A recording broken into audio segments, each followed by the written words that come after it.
Philadelphia, spring, 1776. A single lantern burned in the corner of the print shop, its light pooling over parchment stacks and the iron ribs of the press. The air smelled of oil and paper, the scent of words yet unborn.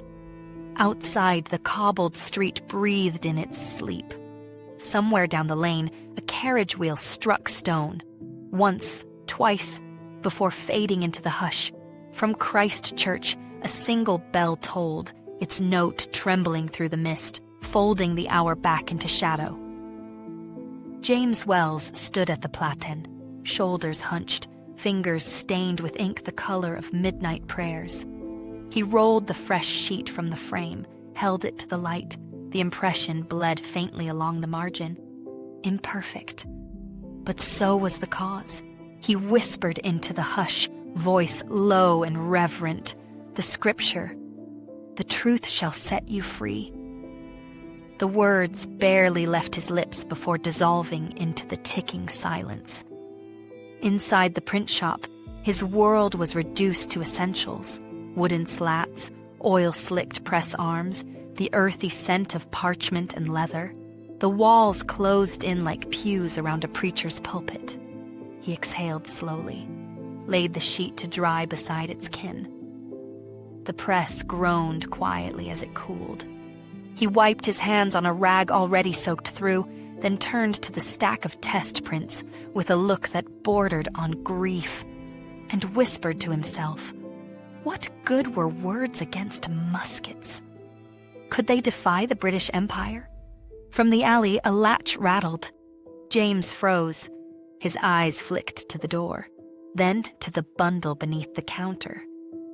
It was only his wife, Sarah, slipping into the shop like a breath withheld. Sarah hadn't always lived on the edge of silence. Before the broadsides, those single sheets nailed doors and tavern walls, shouting news and rebellion in thick black type. Before shutters sealed whispers into walls. She was the daughter of a hymn writer, her voice once as clear and steady as the melodies her father penned. There was still a trace of that music in her, in the way she hummed softly when she was afraid, in the quiet grace of her hands smoothing the same apron she'd worn since their wedding day. She had lived her life in the rhythm of a print shop, the soft scrape of paper, the hiss of oil on metal, the pulse of words taking form. Her hair, once the warm brown of chestnut pews, had begun to pale at the edges, dusted with the same gray that settled on the press each night. Her eyes, deep and steady, carried the quiet watchfulness of someone who had learned how easily the world could break. Back then, peace had felt like arithmetic, simple, certain, meant to add up if you just followed the rules. But the threat of war had rewritten the math, and every sum now ended in loss. Now, every trip to the market felt like a wager, every knock on the door, a reckoning. And still, she stood beside James, not because she welcomed the fire, but because she had seen it kindle in his eyes. And somehow, impossibly, that same flame had found its way into her prayers. "They're saying Wilson's shop was searched tonight," she whispered. "James!" She hesitated, eyes glistening. The children heard the raid. Even in their dreams, they couldn't hide from it. It was loud and ugly. He didn't answer, only turned toward the tall shelf. The ledger sat there, blank, bound in hide, its corners softened by the tremble of unused purpose. It had been meant for accounts once, a place for debts and payments neatly tallied. But now, in James's eyes, it felt heavier, as if waiting to hold something that could not be measured in coins. The kind of account a man kept with his conscience. But the accounts he owed now were eternal. Sarah followed his gaze. Her fingers brushed the leather gently, once, like she was touching something sacred. "James, we're behind on our coal account." "We owe on the rent, too," she said quietly. "If they catch you with that broadside, James didn't meet her eyes. He looked instead at the floorboards, then the shelf, then the ledger once more. Not yet, but soon. The bell over the shop door jingled, too gently, for the man who entered. Edward Barnett stepped through like he owned the space. His periwig sat high and powdered. His lapels were stiff with imported starch. Every gesture bore the scent of entitlement, like a man used to issuing orders in print or blood. His boots left faint streaks across the freshly scrubbed floor. He didn't apologize. He sniffed once and muttered, "Smells like dissent in here." Ink. He let the comment hang as he approached the counter and unrolled a parchment scroll, tapping it flat with 2 fingers. "Another broadside for His Majesty's loyal subjects," he said, tone clipped. "You'll find it safer than that last one." James took the scroll and read. It was a praise for the crown, a hymn to obedience, empty flattery gilded in cursive. He looked up. These don't sell. Not anymore.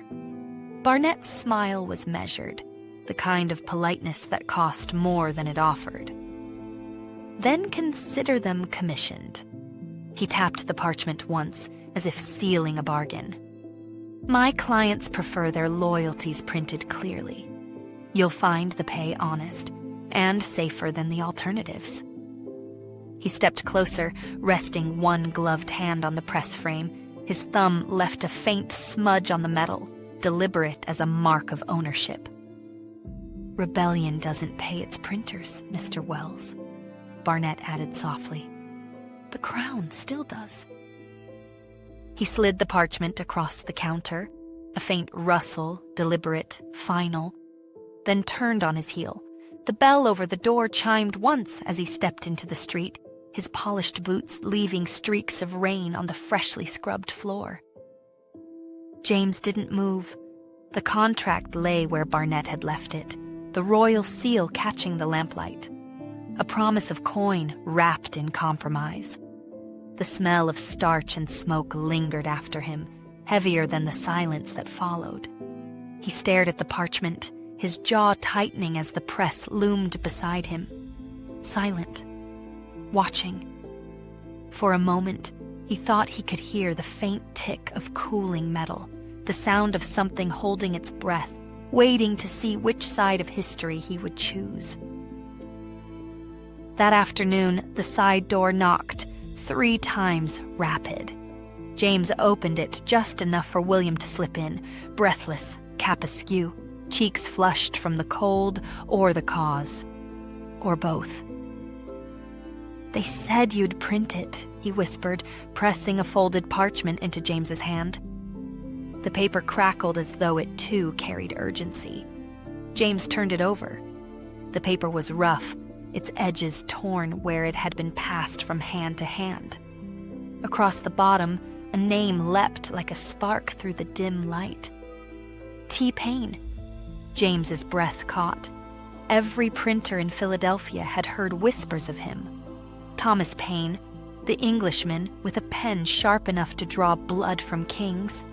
His pamphlet, Common Sense, had set half the colonies ablaze. Now, here in his hands, lay something new. He unfolded the sheet carefully.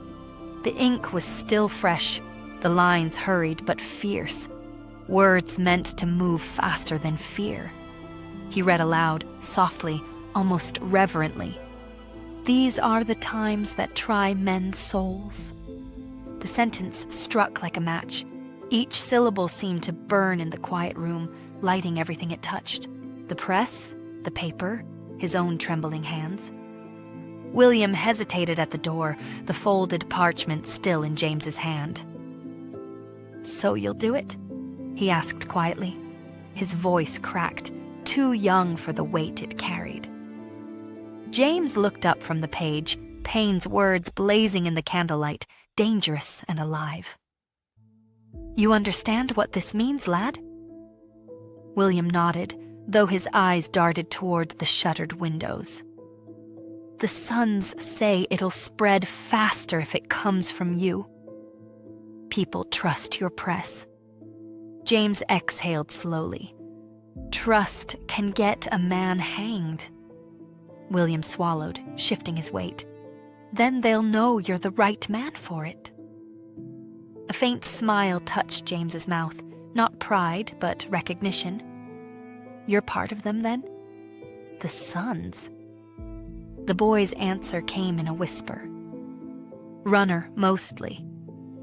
They don't pay much, just enough to keep my mother fed. But they say it's for the cause.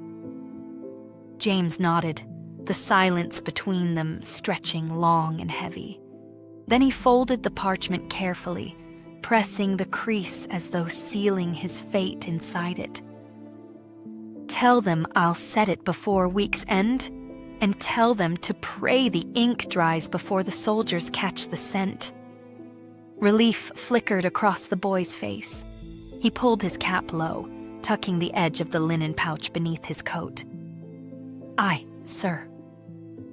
William, James added as the door cracked open, rain whispering through the gap. If you're caught, you don't know me. The boy managed a thin grin as he turned to leave. Then I'll say I never did. Outside, William drew his cap low against the drizzle and slipped into the narrow street. The city pulsed around him, hooves striking cobblestone, tavern doors yawning open with bursts of laughter and ale, the clatter of carts echoing through the mist. Somewhere, a man cursed the price of tea. Somewhere else, a fiddler tried to drown the tension with music that no one was really listening to. William was only 14, but the Sons of Liberty called him their runner. They were not soldiers, not yet, but tradesmen, printers, and apprentices like him, bound by a shared anger at the crown's grip on their lives. They met in taverns and back rooms, plotting protests and printing handbills that shouted what others were too afraid to say aloud. Some called them patriots. The British called them traitors. William didn't know if he understood all their talk of taxes and tyranny, but he knew what courage sounded like, and what fear cost. His satchel held nothing now, empty and safer that way. But his heart still hammered from the delivery. Every turn of the alley felt like a test. If a redcoat stopped him, what could he say? That he'd carried bread, ink, words that could hang a man? He reached the end of the street and glanced back once toward the printer's shop. The lantern inside had gone dim. William smiled faintly. The words were in motion now. Freedom didn't announce itself. It slipped through the back doors, carried in whispers, in folded pages, in the hands of boys who vanished before dawn. By nightfall, the city had quieted, but its pulse still throbbed beneath the shutters. Inside his shop, James sat before the press, the pain draft spread beneath his fingers. A rough, ink-blotted copy of The American Crisis, written in Paine's unmistakable hand. The parchment bore smudges where it had passed through too many cautious palms, each man risking his neck just to keep the words moving. James read the opening lines again. The ink faded, but the fire still alive between them. These are the times that try men's souls. The essay was no mere appeal. It was a lifeline.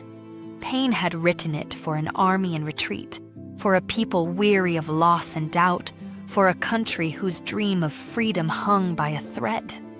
It called them not just to fight, but to believe, to remember that liberty demanded suffering, that faith in the cause was as vital as the musket in a soldier's hand.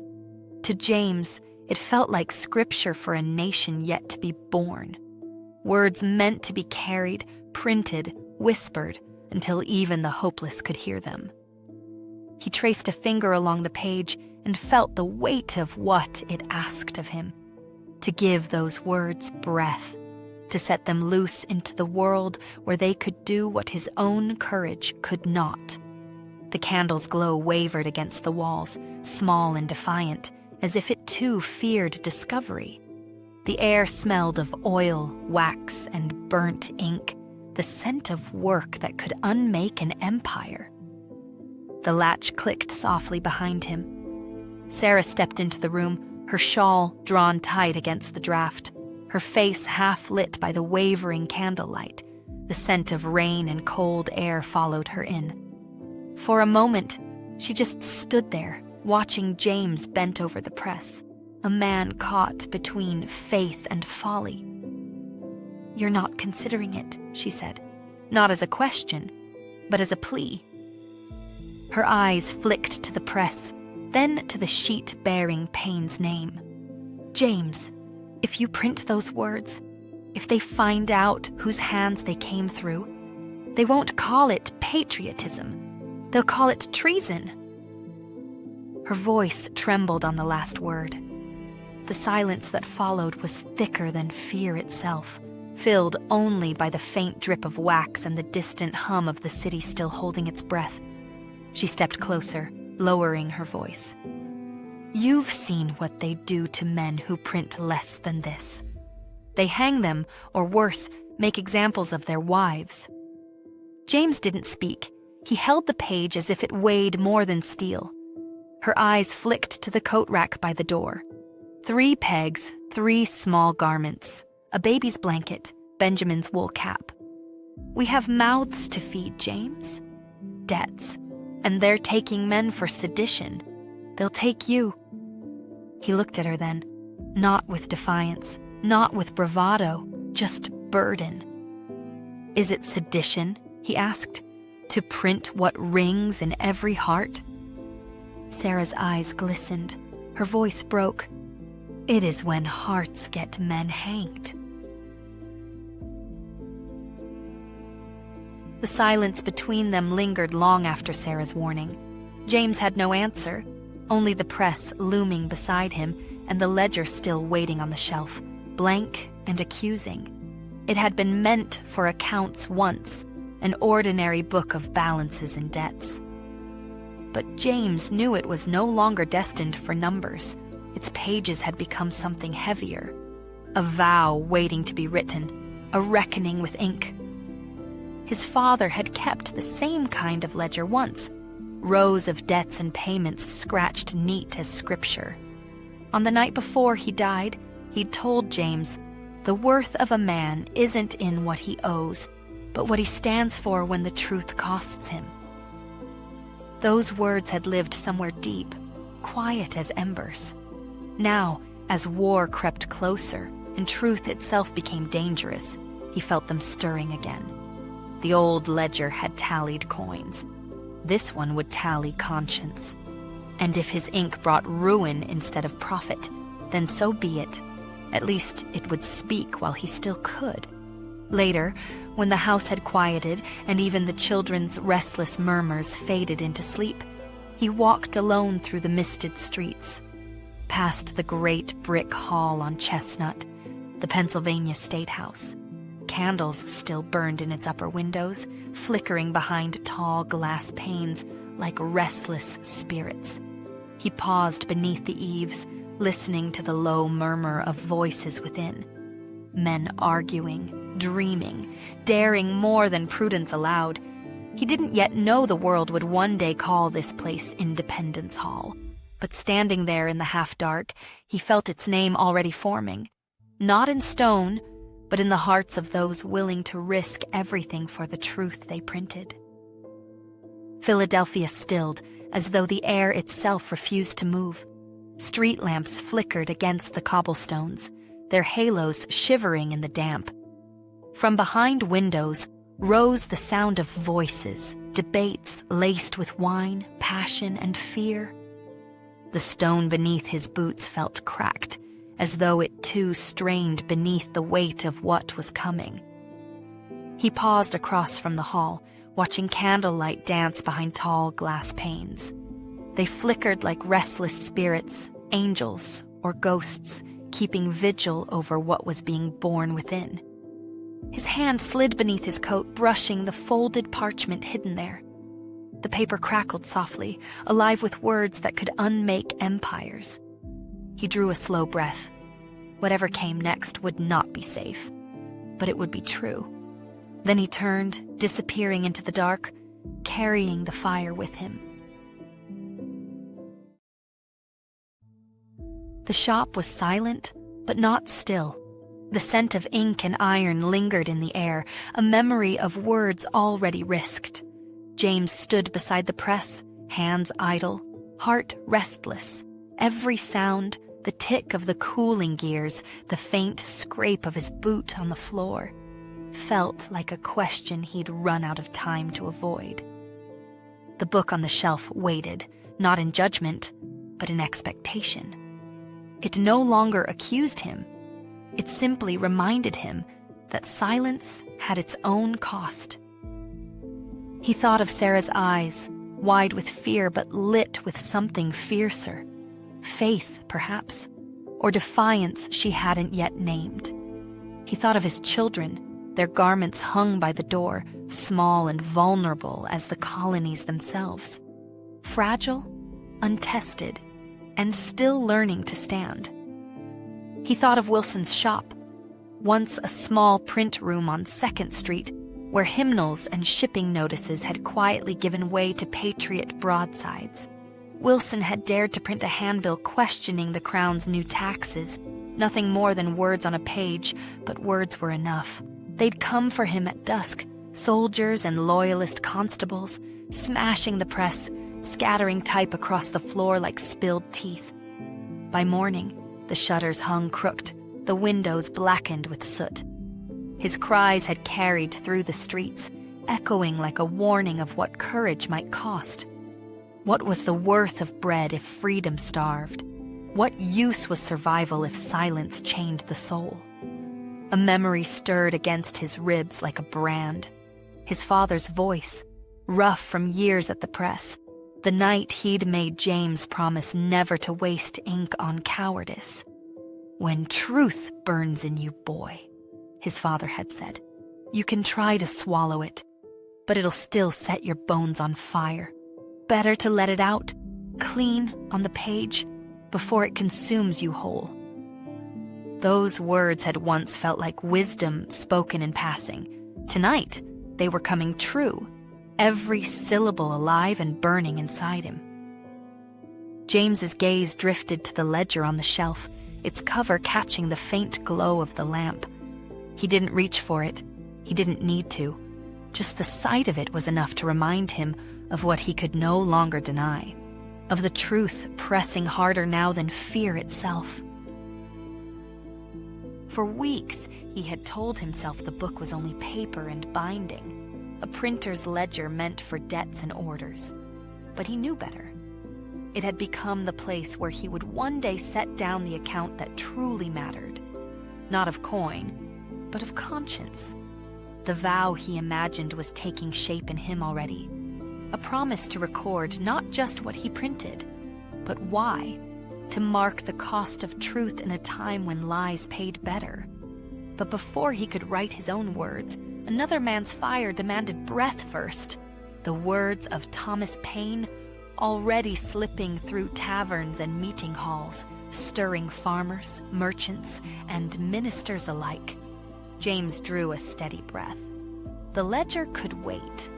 Thomas Paine's new essay was more than ink on paper. It was defiance bound in sentences, a call for liberty that dared the colonies to see themselves as a nation not yet born.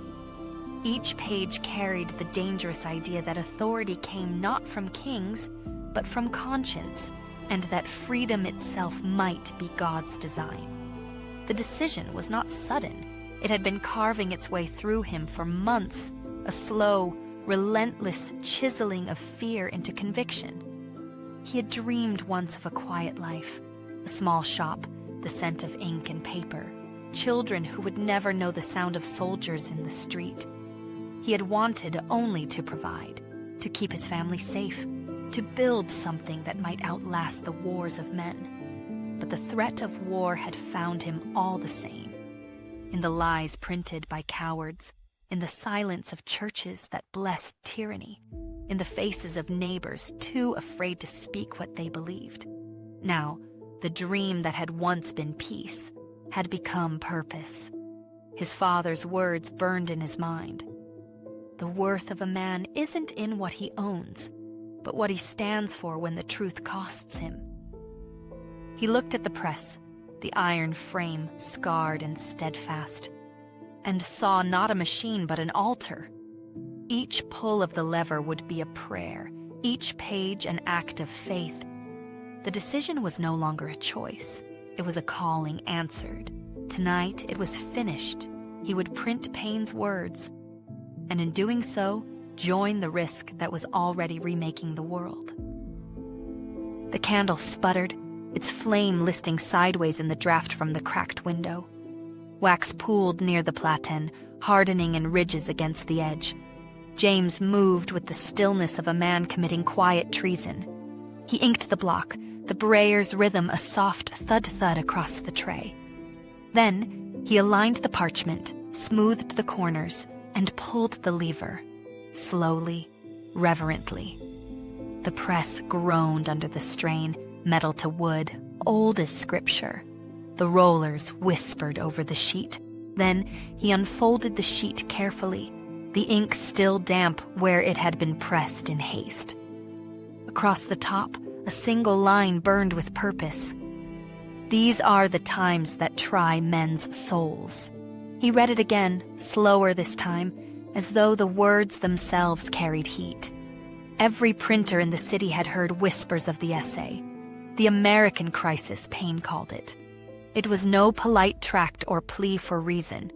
It was a rallying cry written in the language of endurance, meant not for scholars or statesmen, but for soldiers shivering in the mud, for mothers keeping faith beside dying fires, for a people standing at the edge of surrender.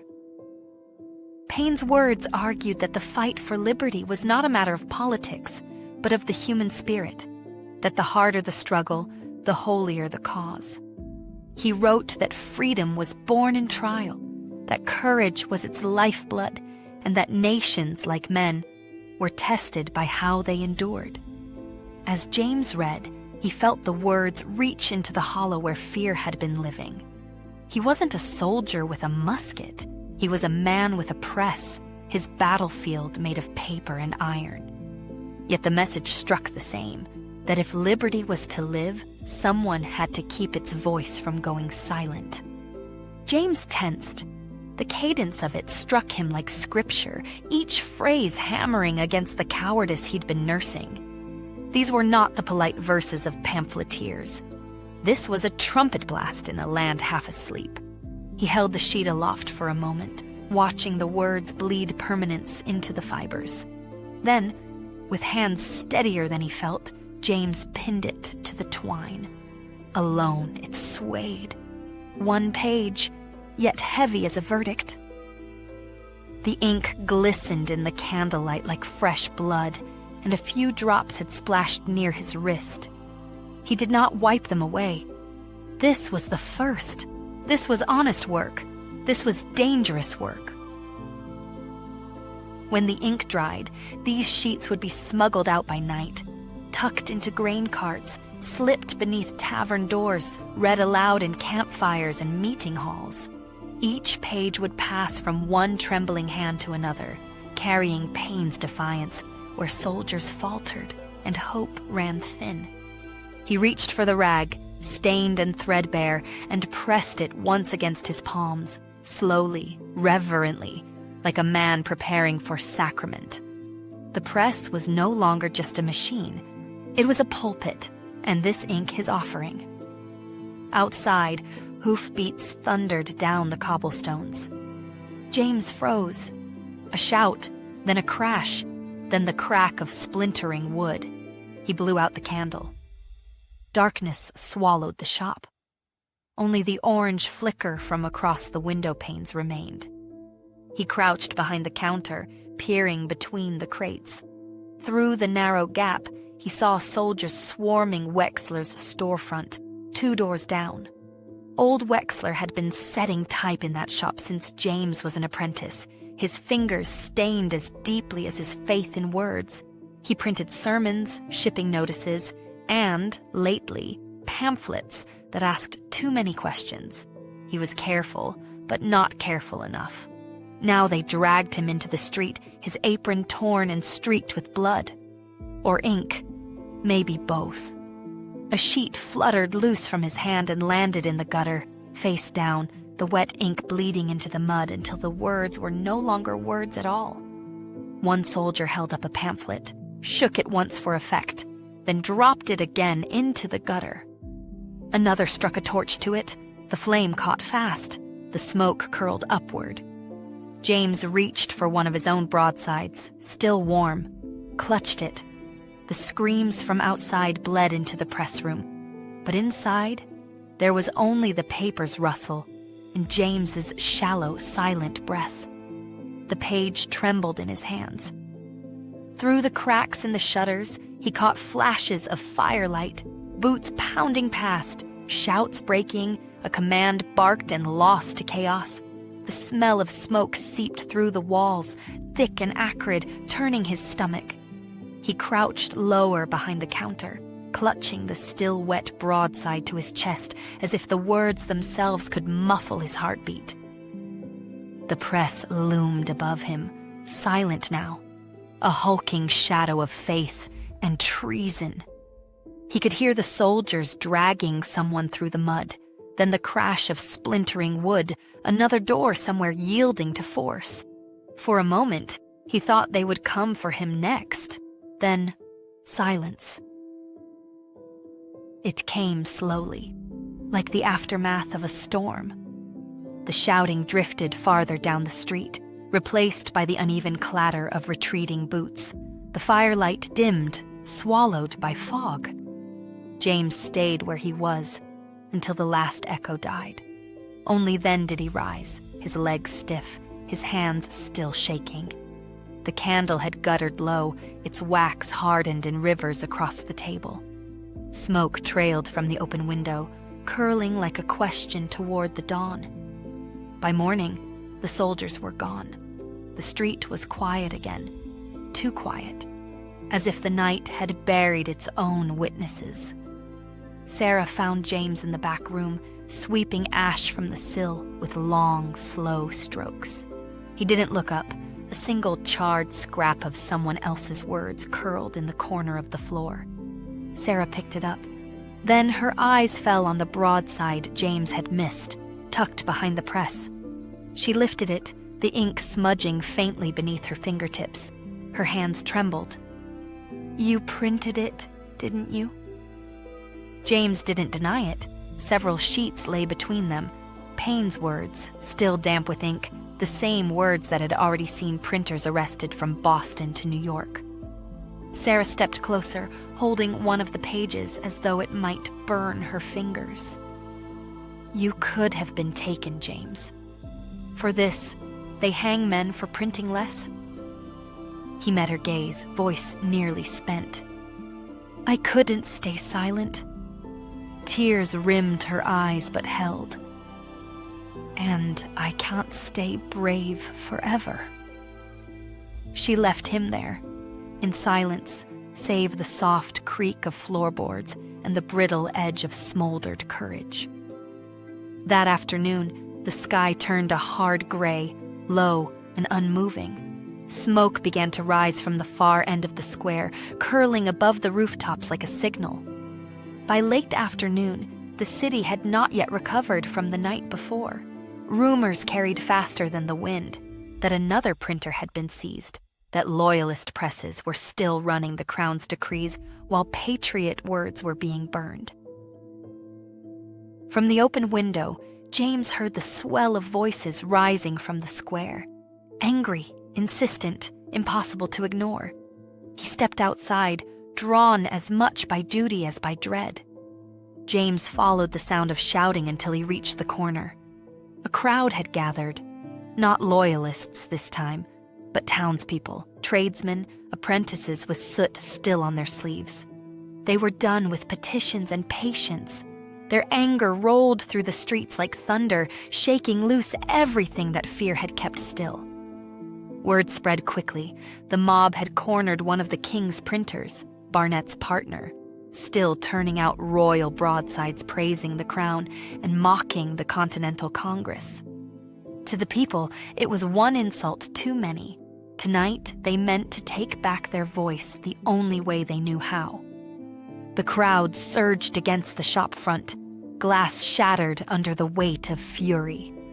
Type trays were hurled into the street, the tiny lead letters scattering across the cobblestones like spilled silver.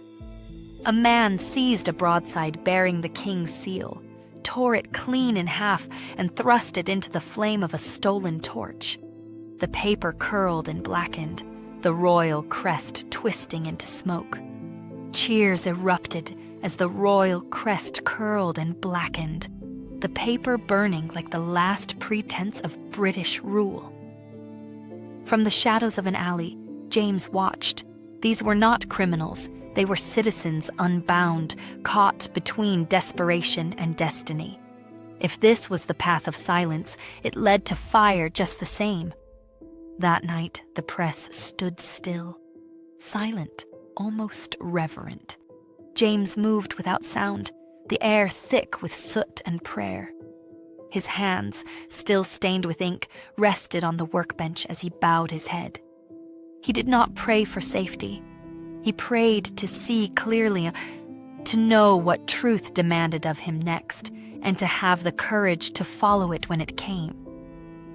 Outside, the wind stirred the ashes in the street, scattering what remained of the day's fury. Inside, the silence held. But in that stillness, conviction began to breathe. The knock came in the hush of early dawn. 3 quick raps, then 1 slow.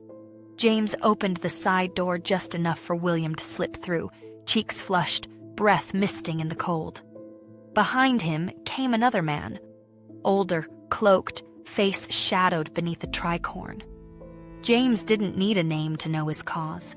The bundle they carried was wrapped in coarse linen, bound tight with twine. It thumped faintly when placed on the table, heavier than it looked. "We need a place to hold these," William said, eyes darting toward the shuttered windows. "The Sons are planning something next week.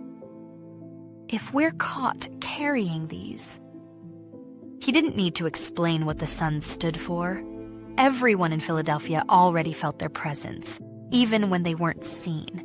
They were the current running beneath the city's cobblestones, binding tradesmen, printers, and farmers in a quiet brotherhood of conviction. While Congress debated in daylight, the Sons worked in shadow, carrying messages, smuggling broadsides, stitching together the colony's scattered hopes into something that could march as one.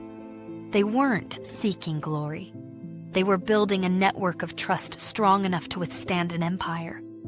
For James, their cause wasn't rebellion for rebellion's sake.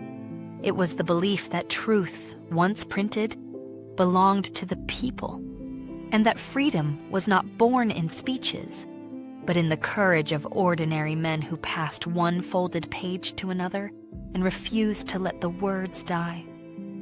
William swallowed hard. They're printing their own pledge this time, for every man willing to sign his name beneath it. He didn't finish. James reached for the bundle, then hesitated. His fingers hovered above the cloth as if it radiated heat. "What is it?" he asked. "Broadside drafts. Names, map routes. It's safer in ink than in speech, but only if it stays hidden." He spoke the truth of the times.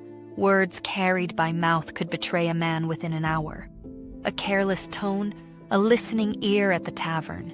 But ink could travel farther under false names and hidden seals. A printed sheet could be passed from hand to hand, read in secret, burned before dawn, leaving no voice to accuse its maker. James said nothing, but behind his eyes something flickered. Not defiance, not consent, just the tight pull of conviction wrestling with fear. He took the bundle. It was heavier than it looked, not just for the parchment it held, but for the peril stitched into every fold. Inside were the rough drafts of new broadsides, rallying cries for liberty, coded names of sympathizers, and hand-drawn routes for smuggling letters between towns still under the Crown's watch. Together, they formed a map of rebellion written in ink instead of blood. These pages were more than paper. They were the whispering backbone of a movement, the hidden breath of the colonies learning to call themselves free. If caught, the bundle was treason. If kept safe, it was the seed of a nation. From the upper landing, Sarah watched, still, silent, unseen. Only later, when the house quieted and the children bent over their lessons, did she retreat behind the bedroom door. There, on her knees, she clenched her hands until the knuckles blanched, her forehead pressed to the cool wall. She didn't pray for courage. She prayed for clarity. Lord, if James is wrong, let me change his mind. But if he's right, her voice cracked, then give me strength to stand beside him. Even when I am afraid, even when I want to run. The floor creaked softly beneath her knees. The fire downstairs popped like distant musket fire. For a moment, the silence felt like a kind of answer, not peace, but preparation. By evening, the knock came, slow, certain. Reverend Pierce stood in the doorway, unannounced but expected, as though the prayer itself had been sent for him. Reverend Pierce came often, sometimes to pray, sometimes to warn, never to flatter. He had buried James's father years ago, a quiet printer who'd left more truth in his ink than in his purse. At the graveside, Pierce had made a promise to watch over the boy who had inherited both the press and the conscience that powered it. He had kept that promise ever since, stepping through the door whenever the weight of conviction threatened to crush the man beneath it. His collar was frayed, but his boots were clean. A man of laboring faith, not ceremony. His eyes had seen war without ever leaving the city, witnessing its slow burn through hearts and headlines. He did not sit. He never did. James, Pierce began softly, stepping closer to the press. You've barely slept, have you? James didn't answer. He kept his eyes on the ink tray, swirling the brayer in slow, distracted circles. Pierce studied him for a moment, then said quietly, You remind me of a man carrying fire in his hands and wondering why it burns. He paused, his tone shifting from sympathy to scripture.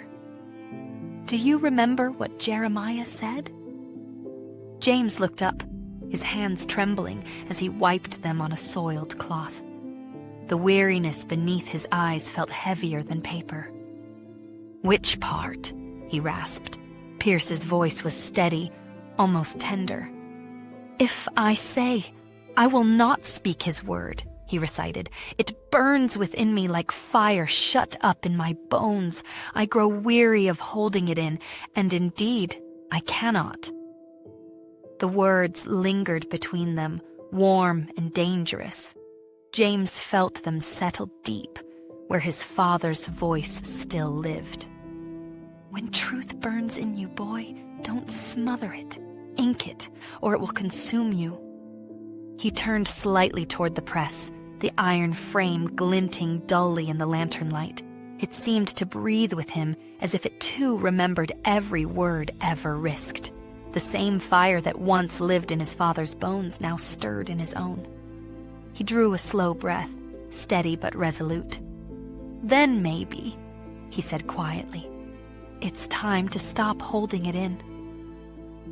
That night, long after Reverend Pierce had left, James sat hunched over a fresh page. Ink had worked its way into every crease, his fingers, his sleeves, even the hollow at his temple. His whole body seemed steeped in the weight of what he was becoming. He thought of Wexler's shop, burned to splinters, of Sarah's trembling hands clutching the words that could hang him, of Reverend Pierce's steady voice and his father's echo beneath it, Ink it, or it will consume you. All his life, he had printed the thoughts of other men. Tonight, the silence demanded his own. He drew the ledger from the shelf, the same book that had waited through weeks of indecision, blank as judgment. The leather was cool beneath his palm. He could almost hear his father's voice in the creak of the spine. He dipped the quill, hesitated, then began to write, the words forming as both confession and conviction. He murmured them aloud as he set them down. Liberty is not a crown to be inherited, but a covenant to be earned. Freedom without virtue is lawlessness. He paused, hand hovering above the page, the ink still wet, glistening like a wound that had chosen to speak. The room was utterly still. Even the press, hulking in the corner, seemed to hold its breath. For a long moment, James simply stared at the words. They were his now, not borrowed, not hidden behind another man's courage. His, and he knew what that meant. In a city where printers were being arrested for less, to claim such words as his own was not reflection. It was rebellion. Once he set them to type, the Crown would call it sedition. Once he signed his name, there would be no taking it back. Slowly, he dipped the quill again and wrote it anyway. James Wells. The act felt small, almost foolish, yet final, as though the stroke of his pen had redrawn the line between loyalty and liberty. What others declared with muskets, he would declare with ink. The parchment trembled beneath his hand as the ink bled into its fibers, a quiet revolution taking root. He closed the ledger gently, his hand resting over the cover as though sealing a prayer. Somewhere beyond the shuttered windows, a bell tolled from Christ Church. One slow, resonant note, carrying the hour into the night. And for the first time, James did not fear the sound. Unbeknownst to him, Benjamin crouched in the shadows watching. The boy's voice piped up, soft and curious. Freedom, with no virtue, is lawless? James froze. He turned to see his son Benjamin blinking up at him, face smudged with a thumbprint of ink, eyes too wide for the hour. Behind him, his younger sister Abigail stood just beyond the doorway, silent, listening. Her arms were crossed, her gaze was unreadable. James lifted Benjamin into his lap and held him close, pressing the boy's ink-streaked hands against his chest. The fire crackled behind them. The press stood still, and James knew, more than he feared or hoped, that these words would outlive him. One way or another. The contract sat on the bench like a coiled serpent. Its royal insignia gleamed at the top, the crown stamped in crimson wax, a seal of safety, of compromise. The ink was precise, the signatures crisp, offering James a commission to print church bulletins and merchant circulars. Harmless work, respectable work, work that would put bread on the table and coin in his pocket. But each line cut deeper than ink. To accept meant aligning his press with the king's cause, printing obedience in place of truth, gilding tyranny in scripture and trade. It was safe, yes, but safety now felt like betrayal. Each word on the page whispered chains. James stood over it in silence. The shutters were drawn. The press was still. Even the candle had guttered low, as if unwilling to bear witness. For weeks he had walked the narrow line between loyalty and liberty, telling himself that neutrality was wisdom. But neutrality had become its own kind of cowardice. Every decree the crown printed was a chain. Every silence he kept was another link. On the bench before him lay two paths in paper form. One, the royal contract, promised coin, safety, and obedience disguised as order. The other, the cause rising all around him, demanded belief, risk, and a courage that might cost him everything. James's gaze hardened. The choice was already made. He folded the contract once, twice, then wrapped it in linen. The act felt strangely tender, like preparing something for burial. Outside, dusk had settled over the street. The air smelled of coal and distant rain. He stepped into the alley behind the shop, the cold biting through his sleeves. At the ash barrel, he struck the flint once, twice, until the third spark caught. The flame trembled uncertain before biting into the parchment's edge. For a moment, nothing. Then, consumption. The fire raced along the page, curling the king's seal into smoke. The contract curled inward as fire devoured its words. Red turned to black, black to smoke. The heat flared against his face. He did not speak, but his eyes reflected the fire, not fear, not pride, only the stillness of a man who had stepped across a line. When the paper was gone, he rose. Smoke clung to his sleeves, his collar, the crease of his throat, marking him, not with guilt, with resolve. He didn't go back inside right away. The scent of smoke still clung to him, a mark of what he had refused. One commitment burned, its ashes scattered into the night. But another waited. At last, he entered his workroom, where dusk seeped faintly through the frosted glass. The silence there was different now, not the silence of hesitation, but of expectation. He reached for the ledger and laid it flat upon the desk. The spine cracked softly, like a held breath finally released. His hand hovered over the quill, trembling. For a long moment he only listened, to the faint crackle of the hearth, to the distant murmur of the city beyond the glass. It all seemed to bend toward this one act. Slowly, he dipped the quill into the small vial of red ink, a pigment reserved for signatures, oaths, and bloodlines. His father had kept it for sealing contracts and marriage bans, saying that some words demanded color enough to prove they'd been meant. A droplet gathered on the tip, round and dark in the lantern's glow, before falling to the margin of the page and blooming like blood. James drew a slow breath, steadying himself, as though about to speak a vow at the foot of a pulpit. Before him, the ledger lay open, bearing the words he had already written. Liberty is not a crown to be inherited, but a covenant to be earned.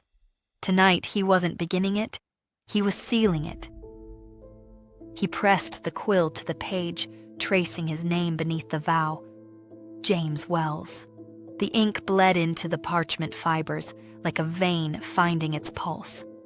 His hand hovered, trembling not from fear, but from the weight of what the color meant, that every promise written hereafter would demand the same price.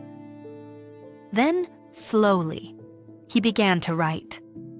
Law without virtue is chains. Liberty without faith is ruin. I vow to keep both in ink and in sacrifice, for the sake of the Republic under heaven's authority. James Wells.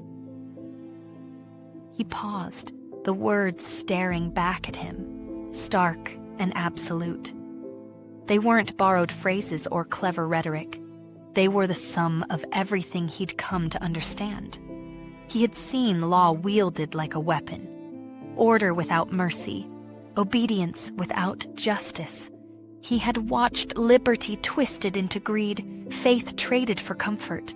These lines were his refusal, his reckoning, the belief that freedom demanded moral restraint, that virtue was not weakness, and that faith was the only thing that could keep liberty from devouring itself. He set the quill aside. His chest rose like a man who'd come through fire and found air on the other side. The ink shimmered faintly in the candlelight, not as decoration, but as declaration. But it wasn't the words themselves that endangered him. Ink could be wiped, paper could burn. It was what they stood for, what they would soon proclaim once pressed and multiplied, that would brand him a traitor. By putting Paine's words to print, he was choosing his conscience over his safety, his children's future over their security. The lines on the page no longer read like reflection. They read like a declaration, a rebellion set in type. The words did not shimmer. They stood quiet and immovable, like stone, like scripture, like the beginning of consequence. The next morning, the square swelled with murmurs. Word had spread. Another printer was arrested. James reached the square too late. The crowd had already gathered, their murmurs thick with horror and fascination. He pulled his hood low and slipped to the edge of the throng, just in time to see the aftermath of what conviction had cost another man. The soldiers dragged Eliezer Griggs to the front. Griggs, gentle, bespectacled, a man who printed church bulletins and occasional patriot verses. His shirt hung in tatters. A lash waited in the sergeant's hand. The flogging began. Each crack split the air. Each gasp from the crowd stung deeper than the blow. James didn't move, didn't flinch, until the fourth strike. The sound split through the air, a sharp crack of leather on flesh that seemed to find his own bones. His breath caught. For a heartbeat, it wasn't Griggs beneath the lash but himself, his hands bound, his press shattered, his children watching from a window somewhere. He turned away, pressing one hand against his mouth while the other tightened into a trembling fist. The noise wouldn't stop ringing in his ears, each blow reminding him that truth had a price and that he had already written the receipt. That night, long after the children had gone to bed, Sarah came downstairs to douse the lamps. The house was still, the kind of stillness that hums after grief or revelation. On the work table, amid scattered type and cooling wax, she noticed the ledger. It lay open, not carelessly, but as if placed there with intent. James must have been too weary or too burdened to hide it again. He had guarded that book like a secret soul, keeping it high on the top shelf between the ordinary ledgers of coal deliveries and merchant accounts. From a distance, it looked no different from the others. Another record of balances and debts. She hesitated at the threshold, fingers brushing the back of a chair. A part of her wanted to turn away, to leave whatever truth it held unread. But another part, deeper and older, whispered that perhaps it wasn't hidden from her at all, but left for her. Crossing the room, she rested her hands on the table's edge and looked down at the pages. The ink had dried to a deep iron hue, faintly red where it had pooled. Her eyes traced the lines, the vows she could almost hear him speaking aloud. Law without virtue is chains. Liberty without faith is ruin. Tears welled, though she didn't blink them away. For the first time, she understood that it wasn't rebellion her husband was printing. It was belief, a covenant written in peril, not in pride. She closed the ledger gently, her hand resting on the cover as if steadying her own heartbeat. The faint scent of smoke still clung to the leather, the ghost of what he had burned and what he refused to bury. Opening it once more, she read every word. Her fingers traced the small blot near the corner where the ink had pooled and dried. Dark, imperfect, human. She brushed it gently, like touching a wound that was learning to heal. The candle beside her flickered, its flame bowing low, casting the page in gold and shadow. An echo of the fire James had kindled in the alley, now burning quietly within her. She did not cry from fear. She cried because she finally understood. These were not the words of defiance. They were covenant, not forged in pride, but baptized in obedience. She knelt by the window, the ledger open before her, hands folded over its spine. Outside, the city slept beneath its own uncertainty. Inside, she found her certainty at last, and she whispered, softly but without tremor, Let it be done to us according to his word. The press was in motion when the door exploded inward. A soldier's boot struck the frame, splintering the latch, slamming the bell against the wood in a jagged, frantic chime. James looked up from the tray of fresh broadsides. 6 copies of The American Crisis, still damp with ink, stacked neatly on the corner and steaming faintly in the cold.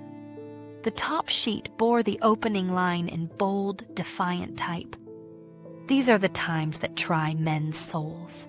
He'd been at it for hours, Payne's words rolling out one sheet at a time, each pull of the lever, another prayer whispered against fear, another crime pressed into permanence. Outside those sentences were already stirring armies. Inside they hissed from the paper like living fire. No time to hide them. The redcoats surged in like floodwaters, rifles up, bayonets gleaming, boots hammering the plank floor. The scent of ink hung thick in the air like smoke from a lit fuse. "Seize the paper!" barked the officer. "And the traitor!" One soldier lunged for the stack, snatching a broadside from the pile and holding it up to the sunlight streaming through the open door. The first blow landed in James's gut, driving the breath from his lungs. A second struck his back, sending him to one knee. Then a musket butt cracked across his shoulder with a sound like splitting wood. He gasped, reaching for the edge of the bench to steady himself. The children screamed from the stairwell, from the shadows. Sarah rushed forward, skirts flaring. A bayonet held in front of her kept her back. "Keep back!" the soldier barked, eyes sharp, unmoved. James turned his face upward, lip bloodied, and locked eyes with his son. "Look away, Benjamin," he rasped. But the boy didn't. His eyes held fast, wide, horrified, unblinking. 2 more blows fell. Then cold iron bit into James's wrists. They dragged him toward the door. As his boot scraped past the hearth, his eyes lifted, just once, to the shelf where the ledger rested in the dim light, waiting like a silent witness. He didn't speak, but his fingers curled once, as if saying goodbye. Goodbye to the press that had been his pulpit, to the ink that had carried his defiance, to the vows now resting above him on that shelf. Words bound in leather, but alive in faith. In that small motion lived everything he couldn't say, a prayer that the truth he'd printed would endure beyond the man who set it to type. Outside, the street watched in silence. No one dared follow. Inside, the chaos remained. The press stood frozen, smeared with proof. The air buzzed with sweat and torn paper. Abigail wept behind the counter. Sarah moved fast, barefoot now, unnoticed amid the destruction. Type trays were overturned, lead letters scattered across the floor like broken teeth. A soldier flung open drawers, peered beneath benches.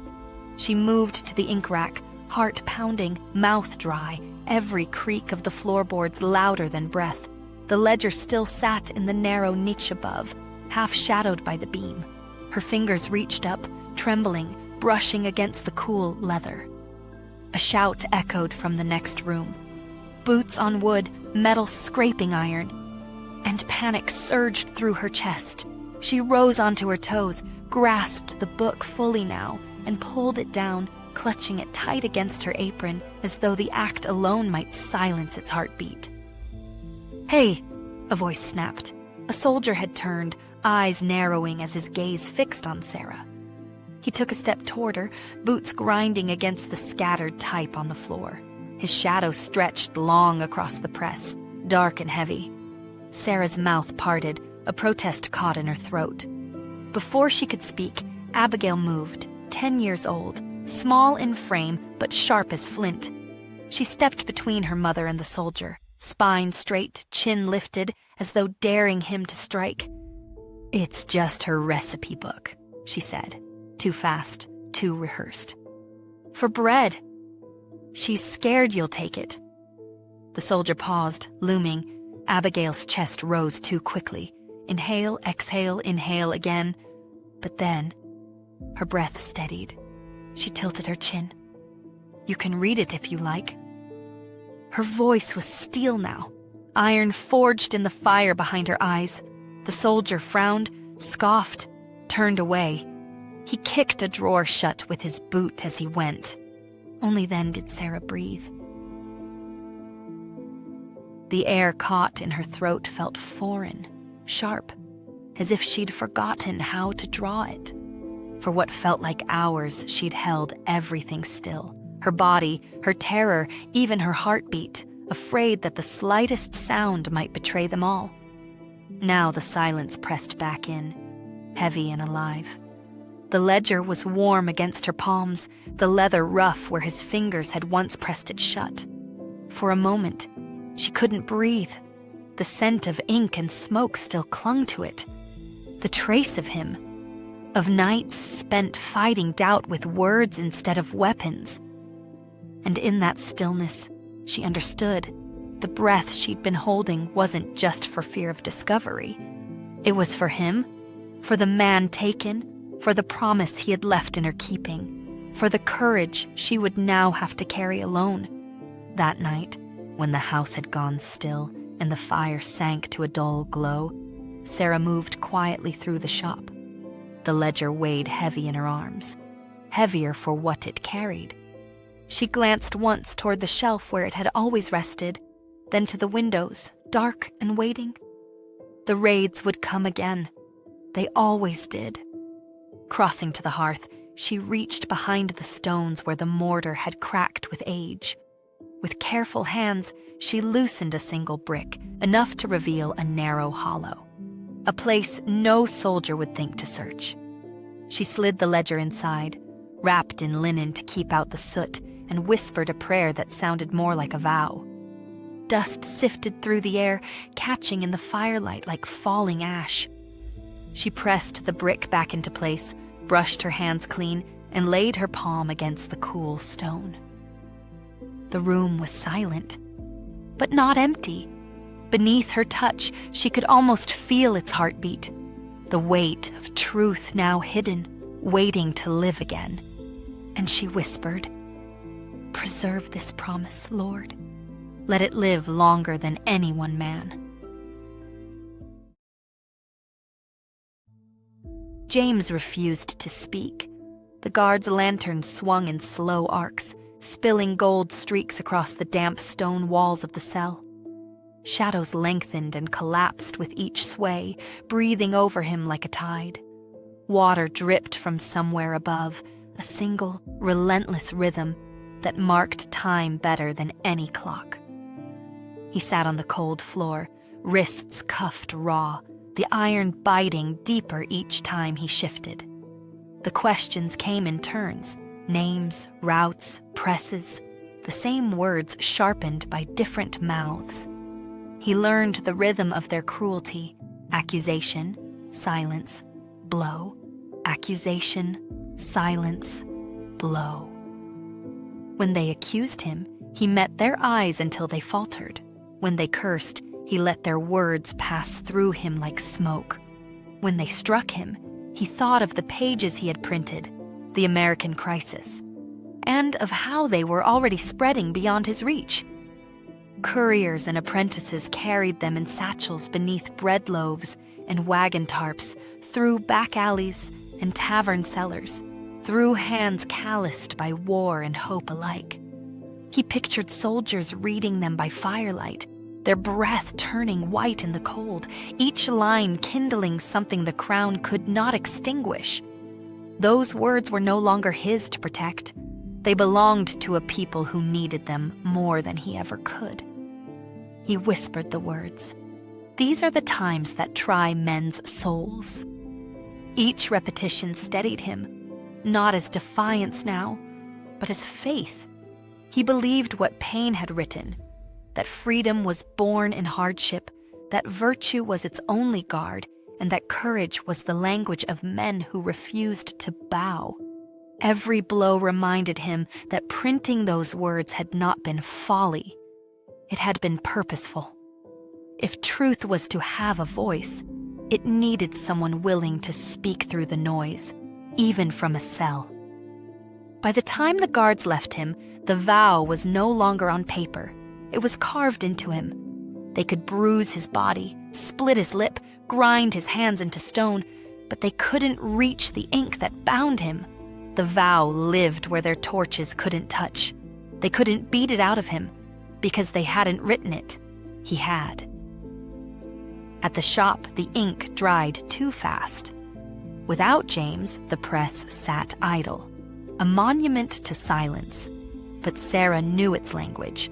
She had learned it over years beside him, setting type when orders ran late, oiling the gears when his hands were too stained to hold a brush. Back when printing was a trade, not treason. She remembered the first time he'd shown her how to ink a plate, how he'd smiled when she left no smudge. "You've steadier hands than I do," he'd said, and meant it. Now those same hands kept the press alive. She worked quietly, taking in small commissions, ledgers, invitations, funeral cards, work safe enough to escape suspicion, dull enough to avoid meaning. Yet with every turn of the wheel, she felt the echo of his touch, as though the machine itself still remembered him. She moved carefully, spoke softly, smiled just enough to survive. The Patriot boys stopped coming. So did the Loyalists. Only the butcher brought regular business now. Even he looked down as he handed over coins, as if eye contact might implicate them both. Days blurred into weeks, and weeks into months.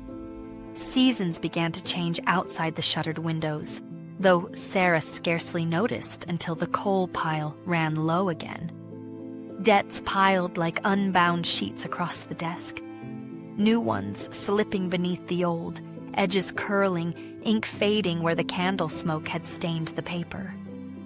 Each night, she sat before them, counting and recounting, her fingers tracing columns that never balanced. Sometimes she prayed over the numbers, whispering names instead of sums. The grocer, the cooper, the landlord, asking mercy for them as much as for herself. But no prayer could erase the red. The ledger of her days felt as heavy as his had once been, written not in ink, but in waiting. Still, every evening she lit the shop lantern. She swept the floor. She checked the lock, not just to survive, but to keep the place alive. A sign that the work and the truth behind it hadn't been extinguished. Outside, the city buzzed like a hive half burned. Some said James had been flogged. Some said he'd broken. Some said he'd named names. Others, fewer but louder, called him brave, called him a prophet, called him a fool. At the market, a woman leaned close, voice low, but not cruel. "Is it worth it? Ink and ideals? You've children." Sarah didn't answer, but later, in the stillness of the parlor, a knock came at the back door. Mrs. Edlin, gray-haired, respected, a widow of 10 years, stood there holding a warm loaf wrapped in linen. In her other hand, a folded letter, edges smudged from travel. She pressed both into Sarah's hands. "Reverend Pierce heard what your James did," she said softly. "Said it reminded him of Paul, a man who kept the faith, even in chains." Sarah looked down at the folded letter, its edges smudged from travel. For a moment, she couldn't bring herself to open it. The warmth from the loaf bled through the linen into her palms. A small mercy in a season gone cold. For a moment, neither woman spoke. The fire crackled low between them, its warmth flickering over faces marked by courage and fear alike. Sarah pressed the letter to her chest. The edges shook in her hands. Others came in the days that followed. Quiet women from church, the apothecary, the milliner's corner stall. None loud, none dramatic, but all faithful. One brought thread, another jar of preserves. One leaned in as she left and whispered, "Your husband prints more than ink, doesn't he?" Sarah didn't reply, but she didn't deny it. Each night, after the children slept and the shutters were barred, Sarah removed the hearthstone. She drew out the ledger like a relic, always with 2 hands, always gently. She carried it to the candle, opened it, and read. She didn't memorize the words. She absorbed them, like scripture, like breath. Her fingers traced the lines James had written. One night, her thumb brushed the bottom of the page, and a faint smear followed, just enough to shift a letter's edge. She froze. A bruise of ink remained, proof of the vow's fragility. The sacred was still soft. That night, she read aloud. Another night, she didn't speak at all, only knelt and wept, the pages open in the flickering light, her prayers unfinished, her hands trembling. But always, she closed the ledger with care, pressed her palm to its leather cover, and whispered, "Let this promise outlive the fear." Inside, James sat by the window, a blanket draped across his shoulders. His skin was pale, his body worn, but his eyes were wet. He did not cheer. He listened, like a man who had already heard the news in silence and carried its weight in his bones. The bells kept ringing. All of Philadelphia seemed to answer them. News had spread through the streets like fire through dry grass. The Congress had declared the colonies free. The Declaration had been signed. Shouts echoed down Market Street, rattling the glass panes. Neighbors embraced in doorways. Children waved makeshift flags. Church bells clanged in wild, uneven joy. History was shouting itself into being. But James rose slowly, as if the noise belonged to another world. The victory outside felt distant, fragile, a freedom still paid for in advance by men like Wexler, by nights of ink and fear. He moved past the door, past the fire's low glow, and toward the hearth. Weeks had passed since the cell. Outside, the city trembled in transition. British patrols thinning, their flags lowered from rooftops as whispers of retreat swept through the alleys. Somewhere between orders lost and loyalty shifting, the prison doors opened. Some men bargained their way out. Some escaped in the chaos. Others were simply left behind when the guards fled.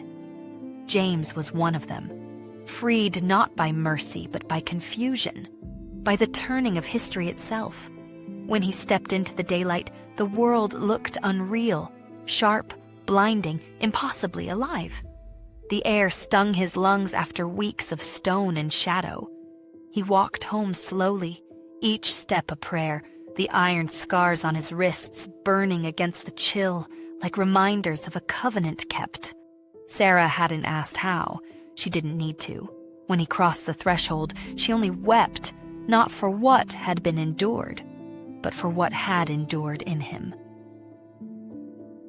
Later, when the house had quieted, James stepped into the shop. The air still carried the faint scent of oil and dust. The press stood motionless in the corner, its wooden frame darkened by soot and time. He reached out and laid a hand along its edge. The metal was cold beneath his fingers, yet somehow it felt alive, as if it too had been waiting, silent through the long nights, for the sound of his breath to return. Sarah moved first. She crossed to the hearth, where the fire had long since died to embers. With careful hands, she reached behind the loosened stone and drew out the ledger, its linen wrapping streaked faintly with soot. For a moment, she held it close, the weight of all she had guarded through the long nights pressing against her chest. Then she turned and placed it in James's hands. His fingers trembled as they closed around it, tracing the edges worn smooth by her keeping. He looked at her, not with words, but with the kind of gratitude that lives too deep for speech. Then he carried the book to the table, setting it down as one might set down scripture. The children gathered around, hushed now, their joy folding into awe. Sarah stood behind them, her hands pressed to her lips, watching the man she thought she might never see again. James opened the book. The page cracked faintly at the spine, stiff from waiting. He read aloud, his voice steady despite the tremor in his frame. Law without virtue is chains. Liberty without faith is ruin. I vow to keep both, in ink and sacrifice, for the sake of the Republic, under heaven's authority. The children leaned in. Abigail sat upright, her chin high, pride sharpening her gaze. Benjamin mouthed the words with his father, lips moving in unison as though binding himself to the vow. Even Jillian, the youngest, not understanding, clutched at James's sleeve, sensing the gravity. James closed the ledger softly, one hand resting over its cover. And then Sarah moved. Slowly, reverently, she laid her hand over his. Their palms pressed together atop the book, as though sealing the vow in a union of flesh and ink. She did not speak. The moment needed no words. But in her silence was assent, fierce and unyielding. Her gaze lifted to the children. Abigail, already sharpening into womanhood. Benjamin, wide-eyed with the burden of wonder. Jillian, innocent yet tethered to the weight of promises they could not name. Sarah's eyes lingered on each of them in turn, and in that glance she made her own vow, that if James could not carry this covenant to its end, she would. The bells roared through the streets, a city rejoicing, a nation just beginning to name itself free. Within the walls of its shops and homes, silence gathered instead, solemn and unbroken. The declaration might have carried the signatures, but it was men like James, and the unseen network behind him, who had carried the words. Printers, couriers, farmers, wives who hid pages beneath floorboards. All of them had risked everything, so the truth could travel faster than fear. Thomas Paine had given those truths their fire, but it was faith and courage that kept them burning. One press, one household, one prayer at a time. The nation had declared its freedom with signatures in Philadelphia. But here, in this small house, another covenant had been sealed, not written in parchment or politics, but in endurance. Sarah knew it would outlive ink, outlive James, perhaps even outlive her. Because once truth finds community, it cannot be silenced. James looked at them all. Then, at the low glowing coals in the hearth, the quiet embers still burning. He spoke not like a man who'd returned from suffering, but like one who had kept a vow. "Freedom doesn't roar," he said softly. "It begins with whispers. And ink?" The story you have just read is more than a glimpse into the birth of a nation. It is a mirror, reflecting who we were, who we are, and who we might yet become. The freedom declared in Philadelphia was not won by signatures alone. It was carried in the quiet courage of ordinary people, printers and pastors, mothers and messengers, who risked everything so that truth could travel farther than fear. Their ink, their words, their sacrifices became the heartbeat of liberty. Today, their task is ours. The call to build a more perfect union was never meant to end with them. It is renewed in every generation. Freedom endures only when faith sustains it, when virtue guides it, and when unity strengthens it. We honor the past not by repeating its divisions, but by living its better promises. Courage over comfort, community over contempt, truth over noise. So let this story stir something in you. Let it remind you that the work of liberty still depends on conscience, not the grand gestures of the powerful, but the steady faithfulness of those who choose to love, serve, and build together. May we give thanks for those who came before us, for their ink and their sacrifice, and may we prove worthy of what they began. For the union they imagined is not yet perfect, but it is promised, and its keeping now belongs to us.